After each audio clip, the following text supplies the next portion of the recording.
जय जगन्नाथ नमस्कार welcome to RB teacher support मु राधा सार आपण मानक सामने नुआ टॉपिक नुआ वीडियो ओटीटी नाही तो प्राथमिक शिक्षकंकर प्रमोशन नाही कोन रही school and mass education department रो चिठी एही वीडियो रे डिटेल्स आलोचना करा जाय छी वीडियो टी को शेष पर्यंत देखंतु चैनल टी सब्सक्राइब करन नथिले सब्सक्राइब करे नोटिफिकेशन बेल ऑन करंतु जहा फळे जेते बेले चैनल अपडेट वीडियो आसो प्रथमे नोटिफिकेशन रे आपन को सूचना मिल जिवो वीडियो भल लागिले लाइक और शेयर करिया पय भूलिबे नाही मे मास 3 तारिख रे school and mass education department letter number 12637 अनुसार लेवल 5 ए असिस्टेंट टीचर रु लेवल 5 बी सीनियर टीचर को प्रमोशन पाई ओटीटी रो आवश्यकता बाबद रे स्पष्टीकरण दिया जायछि। आसंतु देखिनबा से चिठीटी government of Odisha school and mass education department letter number 12637 date होची 3/5/2025 चिठी कले Shri Jadumani Mahala additional secretary to government to the director elementary education Odisha Bhubaneswar subject रहिला कोन promotion of elementary cadre teachers from level 5A assistant teacher to level 5B senior teacher sir in inviting reference to your file bearing number DEO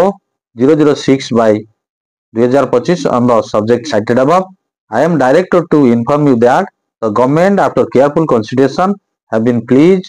to approve the following. DEO रा file number 006/25 को सरकार विचार करी निम्नलिखित point गुडी को approve करिसंत। Point number 1 level 5A assistant teacher possessing OTT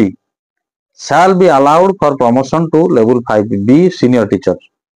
जो लेवल 5A असिस्टेंट टीचर माने ओटीटी पास करिसंती सेमानंकु लेवल 5B सीनियर टीचर को प्रमोशन करा दिबो। पॉइंट नंबर 2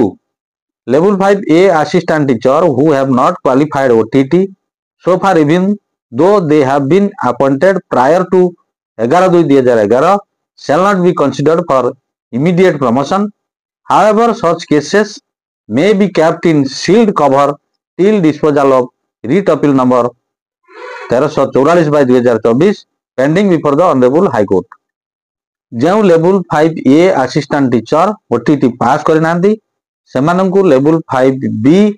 सीनियर टीचर को प्रमोशन पाई कंसीडर करा जिवो नाही जदियो सेमाने 11/2/2011 पूर्वरु नियुक्ति पाई छंती जेहेतु सेमानंकर केस डिस्पोजल न होई हाई कोर्ट रे विचाराधीन रहिछि जेते पर्यंत केस डिस्पोजल न हेजी से पर्यंत प्रमोशन पाई विचार को निया जिवो नाही। You are therefore requested to take further necessary steps in the matter accordingly. एही अनुसारे परवर्ती पदक्षेप ग्रहण करिया पाए निर्देश दिया गला। ए चिट्ठी रो स्पष्ट होउची जो लेवल 5A असिस्टेंट टीचर माने OTT पास करचंती सेमानंकु level 5B senior teacher promotion पाई कंसीडरेशन करिया पाए निर्देश आसी गला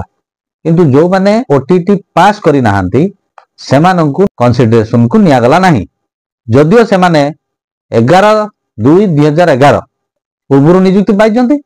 किंतु सेमानंको केस जेतु हाई कोर्ट रे विचाराधीन अछि एनु तांको प्रमोशन पाई विचार को निया जिवो नाही ए बाबद रे school and mass education department स्पष्ट करिछि। आशा करे वीडियो टी आपण मानक पाई इन्फॉर्मेटिव हेतिबो चैनल टी सब्सक्राइब कर नथिले सब्सक्राइब कर नोटिफिकेशन बेल ऑन करंतु वीडियो टी भल लागिथिले लाइक और शेयर करिया पय भूलंतु नाही परवर्ती वीडियो पर्यंत रहउची नमस्कार बंधु उत्कल जननी।